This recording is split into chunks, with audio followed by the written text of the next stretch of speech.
स्वागत है आप सभी का अपने YouTube चैनल एजुकेशन पॉइंट पर। फ्रेंड्स, आज हम करेंगे क्लास 12th की पॉलिटिकल साइंस का चैप्टर नंबर 2। ये इसकी फर्स्ट बुक का चैप्टर नंबर 2 है और इस चैप्टर का नाम है दो ध्रुवीयता का अंत। ये इसका पार्ट नंबर 2 है। अगर अभी तक आपने इससे पहले वाला पार्ट नहीं देखा है तो मैं आपसे रिक्वेस्ट करती हूँ कि आप वो देख लीजिए, तभी आपको इससे आगे वाला पार्ट समझ में आएगा। चलिए स्टार्ट करते बिना कोई टाइम वेस्ट किए। तो देखिए, शॉक थेरेपी हमने पहले वाले पार्ट में पढ़ा था कि जो सोवियत संघ है यूएसएसआर 1991 में सोवियत संघ का विघटन हो गया था। तो उसके बाद जो शॉक थेरेपी है वो अपनाई गई। अब ये शॉक थेरेपी है, इसका मतलब क्या है? अगर वैसे अर्थ देखें, शॉक मतलब झटका लगना और थेरेपी झटके से उसका इलाज करना किसी भी चीज का। अभी तो हमें यही समझ में आ रहा है। अब चलिए इसके अंदर का देखते हैं। साम्यवाद के पतन के बाद पूर्व सोवियत संघ के गणराज्य एक सत्तावादी समाजवादी व्यवस्था से लोकतांत्रिक पूंजीवादी व्यवस्था तक के कष्टप्रद संक्रमण से होकर गुजरे। जो साम्यवाद का पतन हो गया था 1991 में, मतलब कि जो सोवियत संघ है उसका पतन हो गया था, मतलब कि वो विघटित हो गया था। जो सोवियत संघ है वह समाप्त हो गया था।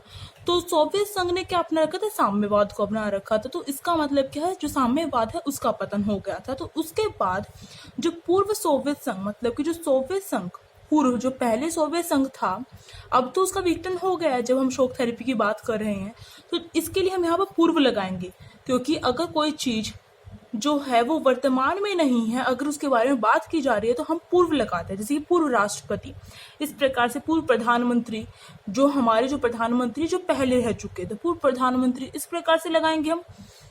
तो इसी प्रकार से जो सोवियत संघ है उसके सामने पूर्व लगाया। तो पूर्व सोवियत संघ के जो गणराज्य थे वह एक सत्तावादी समाजवादी व्यवस्था से लोकतांत्रिक और पूंजीवादी व्यवस्था तक का जो कष्टप्रद संक्रमण है, मतलब कि उन्होंने क्या किया, जो सोवियत संघ पूर्व सोवियत संघ के जो गणराज्य थे जो सोवियत संघ में शामिल थे, उन्होंने एक सत्तावादी समाजवादी व्यवस्था से क्या किया, उन्होंने रास्ते तय किया एक लोकतांत्रिक और पूंजीवादी व्यवस्था तक।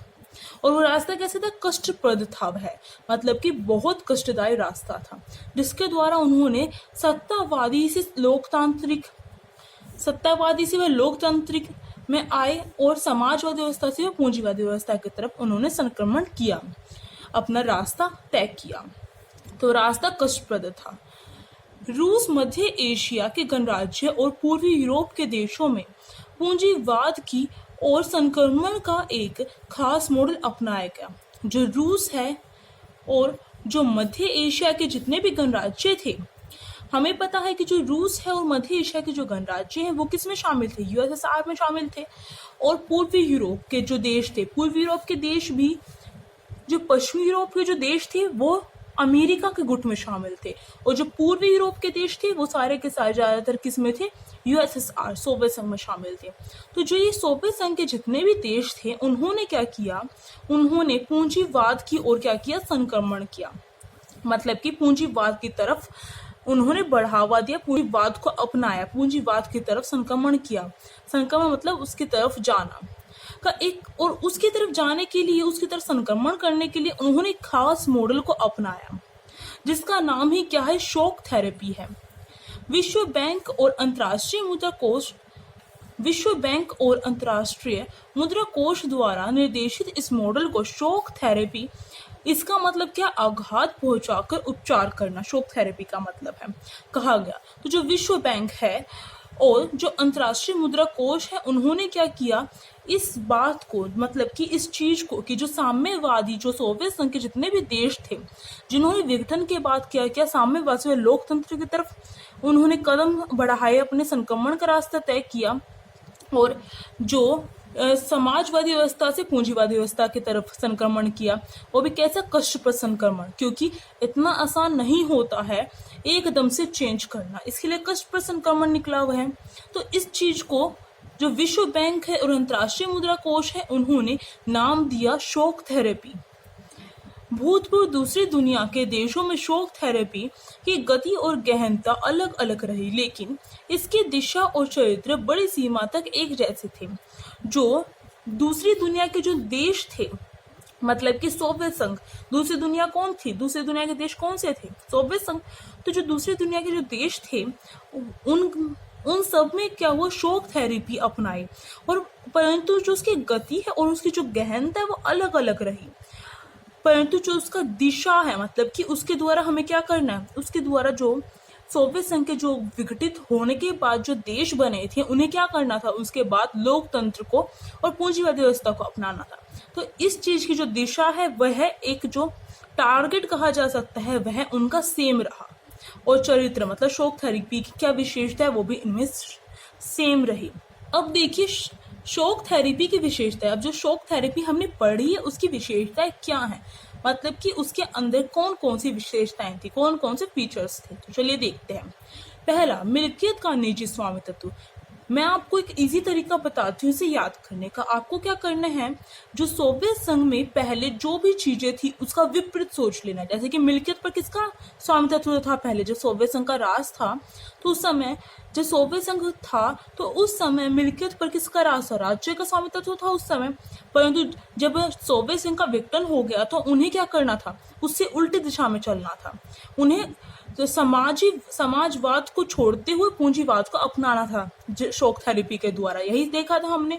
तो हमें उस चीज का उल्टा कर देना है, मतलब कि कहीं पर भी राज्य का प्रभुत्व नहीं रहेगा, राज्य के पास पावर नहीं रहेगी, बल्कि निजी स्वामित्व हो जाए। पूंजीवाद का मतलब क्या होता है, निजी क्षेत्र को बढ़ावा देना, तो वही चीज है। अब देखिए मिल्कियत का निजी स्वामित्व। तो जो मिल्कियत है, मिल्कियत क्या थी मैंने आपको बताई थी, जागीर या फिर जो जमींदारी है उसको ही हम मिल्कियत कहते हैं।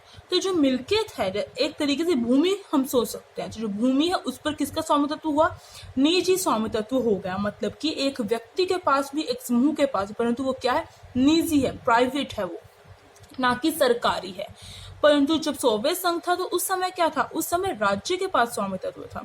तो उसको छोड़ते हुए जो मिल्कियत है उसमें निजी स्वामित्व को अपनाया। मिल्कियत पर क्या होगा, निजी स्वामित्व होगा। तो शॉक थेरेपी के द्वारा यही इसकी विशेषता थी कि निजीकरण होगा इसके द्वारा।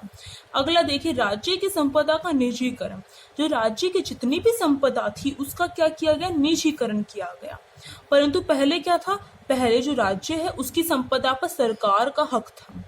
मतलब कि जो उस समय सत्ता संभाले हुई थी सरकार, उसका हक था, ना कि एक व्यक्ति का या फिर किसी भी समूह का। ऐसा नहीं था, उसका जो भी लेना देना था जिस संपदा का, कि कहाँ पर इसको यूज किया जाए, कहाँ पर इसको इस्तेमाल किया जाए, उसका सब निर्णय कौन लेगा, राज्य लेगा। पहले ये था, परंतु अब क्या कर दिया गया, राज्य की संपदा का निजीकरण कर दिया गया। अगला देखिए सामूहिक फर्म की जंग है निजी फर्म। अब जो सामूहिक फर्म थी पहले सोवियत संघ के राज में, जो सामूहिक फर्म को बढ़ावा दिया गया था, मतलब कि सामूहिक रूप से क्या किया जाएगा, फर्म का कार्य किया जाएगा। परंतु अब क्या कर दिया गया, सामूहिक फर्म की जंग है, अब क्या किया गया, निजी फर्म को बढ़ावा दिया गया शॉक थेरेपी के अंतर्गत। मतलब कि पूरी तरीके से निजीकरण करना था। अगला देखिए, मुक्त व्यापार व्यवस्था को अपनाना। मुक्त व्यापार व्यवस्था क्या थी, मुक्त मतलब स्वतंत्र होता है, और स्वतंत्र व्यापार व्यवस्था हम ये सोच सकते हैं। तो मुक्त व्यापार व्यवस्था मतलब होता है स्वतंत्र रूप से अपना व्यापार करना। जो व्यापार है उस पर पहले बहुत सारे प्रतिबंध थे, परंतु शॉक थेरेपी के अंतर्गत क्या किया गया, उसे मुक्त कर दिया गया। जो व्यापार है उसे एक निजीकरण के रूप में उसे निजी हाथों में दे दिया गया, उसके फैसले भी निजी हाथों में दे दिए गए। किसी भी प्रकार से व्यापार को बढ़ावा दिया जाए जिससे कि उसमें वृद्धि हो सके, परंतु पहले उसे बहुत सारी रोक थी। तो मुक्त व्यापार व्यवस्था को बढ़ावा दिया गया शॉक थेरेपी के अंतर्गत। अगला देखिए, मुद्राओं की आपसी परिवर्तनीयता। मुद्रा मतलब जो पैसे होते हैं, जो रुपए होते हैं, मुद्रा जो मनी होती है, तो जो मुद्रा है उसकी आपसी परिवर्तनीयता। अब देखिए परिवर्तन मतलब होता है चेंज, बदलाव। इसी प्रकार से अगर हम मुद्रा से रिलेट करके देखें तो उसका मतलब होगा कि मुद्राओं का आपस में बदलाव करना या फिर चेंज करना। तो जो मुद्रा है मतलब कि जो विदेशी मुद्राओं से लेन देन करना, विदेशों में लेन देन करना, जिससे क्या होगी, जो मुद्रा है उसमें परिवर्तन होगा, उसमें परिवर्तनीयता आएगी। तो इसकी छूट दी गई शॉक थेरेपी के अंतर्गत। एक तरीके से विदेशी व्यापार को बढ़ावा दिया गया। अगला देखिए, इसकी विशेषता में एक और चीज शामिल है, पश्चिमी देशों की आर्थिक व्यवस्था से जुड़ाव। जो पश्चिमी देश थे उनसे तो अट्रैक्ट हुए थे, उनसे तो आकर्षित हुए थे जो यूरोपीय देश थे। जो यूरोपीय देश किसमें शामिल थे? यूएसएसआर में। तो पश्चिमी देशों की जो आर्थिक व्यवस्था है उससे जुड़ाव, क्योंकि पहले जब यूएसए और यूएसएसआर ये दो महाशक्तियां थी, तो क्या था कि जो यूएसएसआर में जितने भी देश शामिल थे वो यूएसए के देशों से कनेक्ट नहीं रहते थे, मतलब कि उनसे जुड़ाव नहीं रखते थे। परंतु जैसे ही शॉक थेरेपी को अपनाया गया तो इससे यह हुआ, इसमें यह बात तय की गई, इसकी विशेषता में यह चीज शामिल है कि जो पश्चिमी देश है उनकी आर्थिक व्यवस्था से क्या करेंगे? जुड़ाव करेंगे। आर्थिक व्यवस्था मतलब कि जो पैसे से रिलेटेड है, इकोनॉमी से रिलेटेड, मतलब कि लेन देन कर सकेंगे हम पश्चिमी देशों के साथ, ये शामिल था शॉक थेरेपी में। अब देखिए, पूंजीवादी पद्धति से खेती करना। पूंजीवादी पद्धति से पहले क्या था? पहले जो भी खेती के कार्य थे वो राज्य के पास थे। अब जो है वह पूंजीवादी पद्धति है। पहले समाजवादी पद्धति से खेती की जाती थी। अब शॉक थेरेपी के अंतर्गत यह शामिल था कि जो पूंजीवादी है उस पद्धति से हम क्या करेंगे? खेती करेंगे। यूएसएसआर के जो विकसित देश थे उन्होंने यह निर्णय लिया, मतलब कि हम इसका मतलब यह है कि जो नए देश जो बने थे उनका यह मानना था कि जो खेती है उसका पूंजीकरण कर दिया जाए, मतलब कि उससे पूंजी कमाने का साधन देखा जाए, ना कि पेट भरने का केवल, मतलब कि खेती का व्यापारीकरण कर दिया गया एक तरीके से देखा जाए तो। अब देखिए शॉक थेरेपी के परिणाम। जो शॉक थेरेपी अपनाई गई थी, साम्यवाद से पूंजीवाद की तरफ जो संक्रमण के लिए जो शॉक थेरेपी अपनाई गई थी उसके क्या परिणाम निकल कर आए, तो देखते हैं। इसके परिणाम जैसा इसे अनुमान लगाया जा रहा था वैसे इसके परिणाम नहीं निकल कर आए। अब देखते हैं, पहला, रूस का औद्योगिक ढांचा चरमरा गया। जैसा अनुमान लगाया जा रहा था 1990 में, मतलब कि 1990 में अपनाई गई जो शॉक थेरेपी थी उससे जो सबसे मेन था, मतलब कि रूस जो है उसे यूएसएसआर की सारी शक्तियां मिली थी, तो रूस है उसका जो औद्योगिक ढांचा था इस शॉक थेरेपी के कारण चरमरा गया, मतलब कि बिगड़ गया, संतुलन में नहीं रहा। और इससे क्या हुआ? जो जनता है जिसने इतना ज्यादा सोच रखा था कि शॉक थेरेपी से उन्हें इतना ज्यादा प्रॉफिट होगा, उसकी जगह उन्हें बर्बादी की मार झेलनी पड़ी। और इसका उदाहरण हम रूस से ले सकते हैं कि रूस का जो औद्योगिक ढांचा था वो बिल्कुल खराब हो गया, बिखर कर रह गया। अब देखिए दूसरा, गराज सेल का उदय। शॉक थेरेपी के परिणाम अगर देखा जाए तो गराज सेल का उदय हुआ। इसका तात्पर्य यहाँ पर यह है कि शॉक थेरेपी के कारण जो निजी हाथों में जितनी भी कंपनियां थी उन्हें जो निजी हाथों में लगभग उस समय, इसका मतलब यहाँ पर यही है कि उस समय सार्वजनिक हाथों में जितनी भी कंपनियां थी, ज्यादातर जो कंपनियां थी वह 90% कंपनियां क्या थी? सार्वजनिक हाथों में थी, मतलब कि सरकार के पास थी, उस पर निजी स्वामित्व तो नहीं था। तो जो गराज सेल है उसका उदय हुआ शॉक थेरेपी के कारण। जो 90% जो उद्योग थे या फिर जो कंपनियां थी जो सार्वजनिक हाथों में थी उन्हें निजी हाथों में सौंपा गया, फिर बेचा गया। तो इसके द्वारा क्या हुआ? जितनी भी कंपनियां या उद्योग, चाहे वो कितने भी इम्पोर्टेंट क्यों ना हो, चाहे वो कितने ही महत्वपूर्ण क्यों ना हो, फिर भी उन्हें क्या किया गया?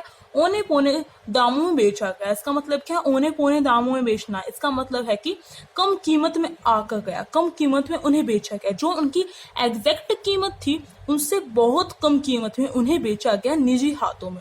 परंतु इसके लिए एक चीज तय की गई थी कि जो नागरिक है उनके पास क्या होगा? अधिकार पत्र होगा। परंतु नागरिकों ने धन कमाने की लालसा में, क्योंकि उस समय जब जो 1991 में यूएसएसआर का विघटन हुआ था तो उस समय जो जनता थी वह सुख भोगना चाहती थी, इसके लिए केवल धन कमाना चाहती थी। धन की लालसा में जो नागरिक है उन्होंने क्या किया? अधिकार पत्रों को क्या किया? बेच दिया, वो भी कम कीमतों में। इसके द्वारा क्या हुआ? काला बाजारी भी शुरू हो गई। और इस चीज को जो यहाँ पर बताया गया है औने पौने दामों में बेचा गया 90% से भी ज्यादा जो कंपनियां उद्योगों को निजी हाथों में, इसे इतिहास का सबसे बड़ा गराज सेल का नाम दिया गया, मतलब कि या फिर जुआ कहा जा सकता है। इतिहास में सबसे बड़ी गराज सेल का नाम दिया गया। ये इसके द्वारा जो गराज सेल है उसका उदय हुआ और कालाबाजारी भी शुरू हुई इसके द्वारा। अब देखिए रूसी मुद्रा रूबल में गिरावट। जो रूस की जो मुद्रा है रूबल, उसमें क्या हुआ, एकदम से इतनी ज्यादा गिरावट आ गई। यह सोचा जा रहा था कि जो उद्योग है उसके द्वारा क्या करेंगे, हम पैसे कमाएंगे। जो रूबल है रूस की, जैसे कि अगर हम भारत का देखें तो भारत का क्या है, रुपा है, रुपीस है भारत की मुद्रा।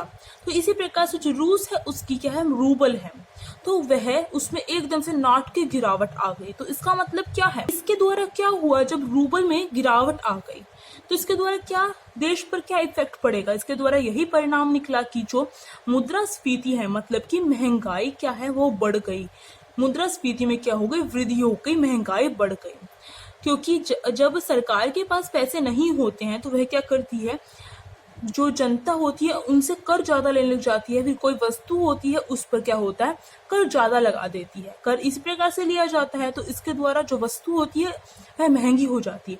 अगर वस्तु 10 रुपए की बेची जा रही है और उस पे सरकार पैसे लेने के लिए पहले 5 रुपए का कर लगाती थी, अब उसके स्थान पर वह 20 रुपए का कर लगा रही है, तो कितने की हो गई, 30 की। तो जो वस्तु पहले 15 में होती थी अब वह 30 है, मतलब कि डबल रेट पे। तो इसके द्वारा क्या होगा, मुद्रास्फीति में वृद्धि हो गई, महंगाई ज्यादा हो गई। मुद्रास्फीति मतलब महंगाई। अब देखिए समाज कल्याण की पुरानी व्यवस्था नष्ट। जो समाज कल्याण की जो पुरानी व्यवस्था थी वह क्या हो गई थी, नष्ट हो गई थी शॉक थेरेपी के द्वारा। जो समाज कल्याण की जो पुरानी व्यवस्था, मतलब कि जो भी उस समय क्या था, सोवियत संघ में जो सामाजिक कल्याण है वह क्या करती, सरकार करती थी। मतलब कि स्वास्थ्य से लेकर शिक्षा तक का जो भी कार्य, जो नीड थी जिस चीज की, एक नागरिक को जिस चीज की नीड मतलब जरूरत थी जिस चीज की, जो बेसिक जो सामान होते हैं, जो हमारी आवश्यकता के लिए जो वस्तुएं होती है जिनके बिना हम नहीं जी सकते हैं, उन्हें कौन पूरा करता था, उस समय उनकी सरकार पूरा करती थी। परंतु क्या हुआ, जैसे ही यूएसएसआर का विघटन हुआ और शॉक थेरेपी को अपनाया गया, वैसे ही जो सामाजिक कल्याण है वह क्या हो गया, वह नष्ट हो गया। इससे जो लोग थे वह निराश हो गए, क्योंकि जो गरीब लोग थे वो और भी ज्यादा गरीब हो गए, क्योंकि अब उन्हें वो सारी चीजें अपने बलबूते पे करनी थी। तो इसके द्वारा उन्हें बड़ा ठेस पहुंची। अब देखिए अगला, आर्थिक विषमता में बढ़ोतरी। जो आर्थिक विषमता, विषमता मतलब होता है असमानता।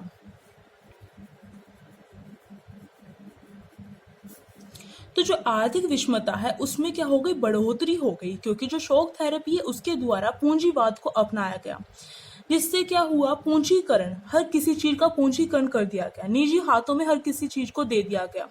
जिससे कि जो गरीब लोग हैं वो और भी ज्यादा गरीब हो गए, जो अमीर लोग हैं वो और भी ज्यादा अमीर होने शुरू हो गए। जिससे कि जो खाई इन दोनों के बीच में वह क्या हो गई, बढ़ती चली गई। अमीर और गरीब के बीच की जो खाई थी वो बढ़ती चली गई, जिससे कि आर्थिक असमानता फिर आर्थिक विषमता में क्या हो गई, बढ़ोतरी हुई। अब देखिए खाद्यान्न संकट। जो शॉक थेरेपी है उसके कारण क्या हो, खाद्यान्न संकट पूरे जो यूएसएसआर के जितने भी देश नए उभर कर सामने आए थे, जिन्होंने भी शॉक थेरेपी को अपनाया था, उनके सामने प्रकट हुई।